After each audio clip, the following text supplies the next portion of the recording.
So presenting to the clinic today, we have a 70-year-old Caucasian female. She is coming in for complaints of pelvic pain along with painful urination.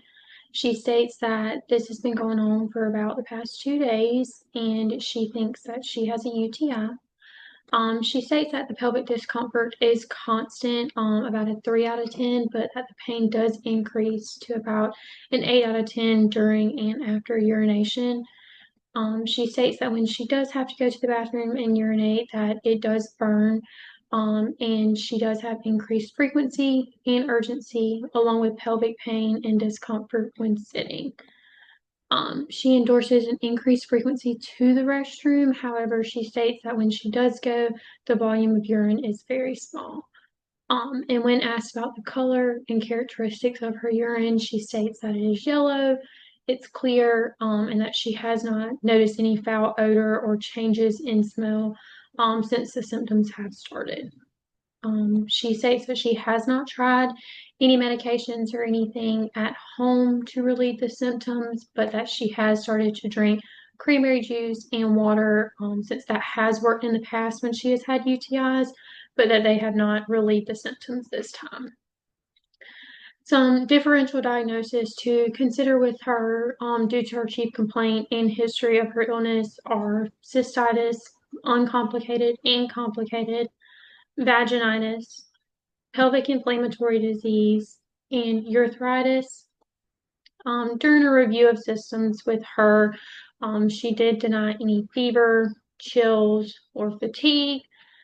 She also denies any vaginal odor, itching, or changes in vaginal discharge.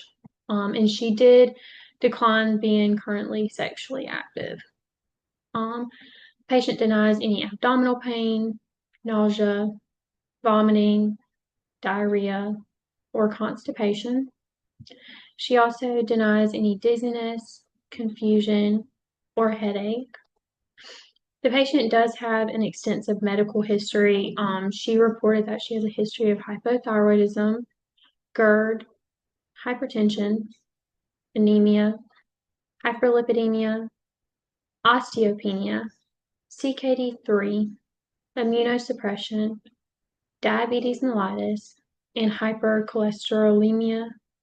And the patient also has a surgical history of a kidney transplant in 2012, a pancreas transplant in 2017, an appendectomy, and a thyroidectomy.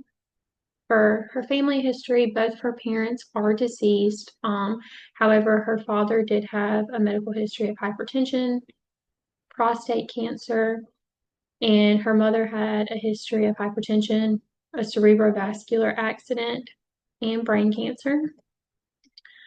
The patient denies being a former or current smoker of both cigarettes, chewing tobacco, or any electronic devices. She denies having any known drug allergies.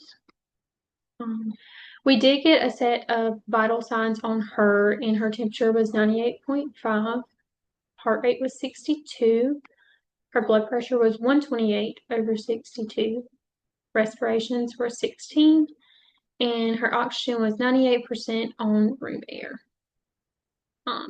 During her physical exam, she did not note any abdominal tenderness. Upon inspection, there was no abnormalities. She also did, however, report tenderness to the suprapubic area upon palpation. We did not note any bladder distension, no CVA tenderness, or flank pain. So the diagnostic tests that are recommended for this patient are a urine dipstick, urine microscopy, and a urine culture. These were all recommended through UpToDate to identify if any infection is present. The urine culture is not commonly recommended for cystitis. However, since this patient is immunocompromised and has a history of a kidney transplant, it is recommended for her. By obtaining the urine culture, it would help to determine the positive organism, and it would help guide antibiotic selection to ensure that the patient's receiving the right antibiotic, that she's not resistant to any and so that she can get the appropriate treatment and that these symptoms are not prolonged.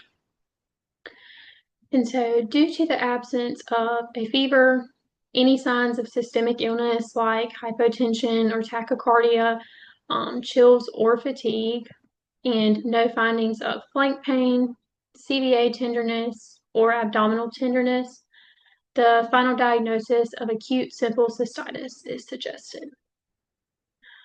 For non-pharmacological treatment measures, we want to ensure that the patient has adequate fluid intake to help flush out the bacteria and be able to monitor her urine good. It is also important for good hygiene practices like taking showers instead of baths, not sitting in any bodies of water, avoiding tight clothing like leggings or tight jeans, and trying to wear more breathable clothing and like loose cotton underwear. It's also important if she is sexually active to make sure that she's going to the bathroom and urinating after intercourse. Pharmacological treatment for this patient, due to the patient's history of a kidney transplant, ciprofloxacin, a fluoroquinolone antibiotic, is recommended, and the recommended dose is 250 milligrams twice a day for 5 to 7 days.